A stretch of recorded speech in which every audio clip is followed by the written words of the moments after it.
po ng tulong mo. Please, wag mo po muna i-scroll. Tapusin niyo po yung sasabihin ko. Parang awa mo na po. Please lang, kailangan ko po ng tulong niyo. Nga po pala, humingi po ang tulong sa inyo. Baka po kasi may kakilala kayo kasi nagsisearch na rin po ako ng iba pang pwede naming lapitan o pwede kong makausap. Regarding po sa aming ginawang ordinansa na tungkol sa aso kasi ready na po yung barangay namin. Actually, meron na po kaming dog cages at may mga tao na po kaming nakatalaga para sa manghuhuli ng aso. Ang problema namin ay kailangan po namin na magti-training sa mga manghuli ng aso o magkakandak ng seminar and training para po may certificate yung tao na itinalaga namin na siya talaga yung authorized na tao na manghuli ng aso. Kasi hindi naman kami pwedeng basta manghuli ng aso na alpas nang wala o di kami dumadaan sa training.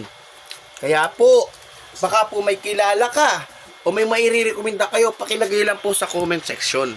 Malaking tulong po ito upang maumpisahan ko po namin, ng aking mga kasama, lalo higit ng aking punong barangay ni Kap Ikoy, ang pag-i-implement namin sa aming barangay ng panghuhuli ng aso.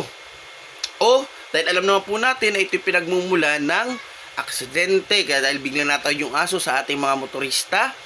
Pangalawa, nakakagat. So, yung rabies, delikado po sa panahon ngayon. Nakikita nyo naman sa Facebook, yung mga nakakagat ng aso. Kita nyo naman po yan. At isa pa po, ay di yung mga dumi po nitong nakakalat sa daan na isa rin po sa maduming naidudulot na kapaligiran sa ating kapaligiran. Kaya po, baka po may mairekomenda kayo, inuulit ko po, na agency o ano pa man, kasi may kinontak na ako dati kaso nagka-problema. Ito, naging problema nila, ayan po from Tayabas, kasi sila yung authorized na mag-train sa bayan-bayan. So, naghihintay o naghahanap kami ng pwede pang iba pa. So, naghahanap ako online, medyo malalayo yung iba. So, around Quezon sana. So, para po ito ay mapabilis at paagaran na namin ma-implement po sa aming barangay.